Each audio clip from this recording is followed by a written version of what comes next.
اس exclusive video footage میں ہماری guest جو فرنٹ لائن میں تشریف لائے یوان ریڈلی، وہ اس جگہ پر لے کے گئی، وہ ڈرامائی جگہ جہاں پر امریکہ کا یہ کہنا ہے کہ عافیہ صدیقی نے امریکن سولجرز کے اوپر رائفل اٹھا کر فائرنگ کی، جبکہ عافیہ صدیقی کا یہ ورژن ہے کہ اس جگہ پر ان کے اوپر امریکی سولجرز نے فائرنگ کی۔ جب لوکل لوگوں سے پوچھا کیا عافیہ اس پردے کے پیچھے تھیں تو لوگوں نے کہا ہاں۔ یہ آپ دیکھ سکتے ہیں وہ گولیوں کے نشان ہیں جو مبینہ طور پر امریکہ نے عافیہ صدیقی پر چلائے۔ وہاں کے گورنر سے تفصیلات جاننا چاہیں تو انہوں نے مجھے یہ بتایا جب وہ اس کمرے کے اندر گئے تو انہوں نے دیکھا کہ ایک امریکن نے بندوق کو زمین پر رکھ دیا ہے اور وہ بیٹھ گیا ہے۔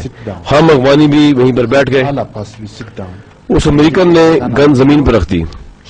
عافیہ نے بندوق کو اٹھایا اور بندوق کو اٹھا کر عافیہ نے فائر کیے۔ وہاں پر ایک اور ISAF کا سپاہی موجود تھا جس نے پھر رد عمل کے طور پر عافیہ پر فائر کیے۔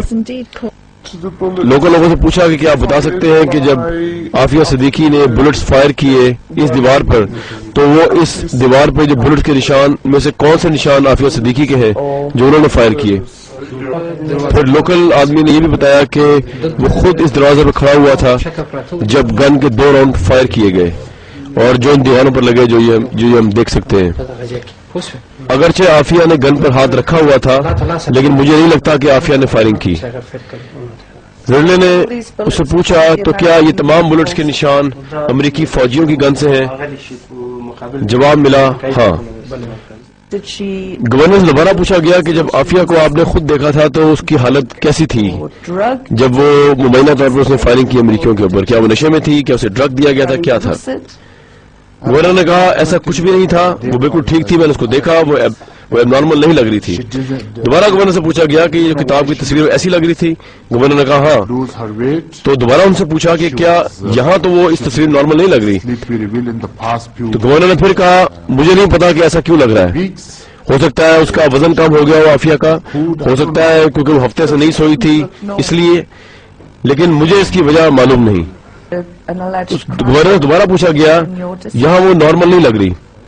گورنر کا جواب وہی تھا پتا نہیں۔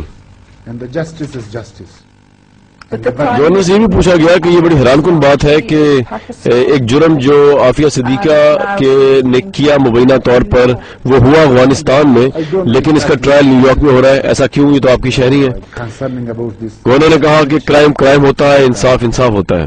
دوبارہ ان سے پوچھا گیا لیکن کرائم تو افغانستان میں ہوا ہے اور عافیہ پاکستانی نیشنل ہے تو پھر ٹرائل امریکہ میں کیوں ہو رہا ہے؟ گورنر نے کہا مجھے نہیں پتا، میں ان چیزوں کی پرواہ نہیں کرتا، لوگوں کو عدالت میں جانا پڑے گا، جانا چاہیے۔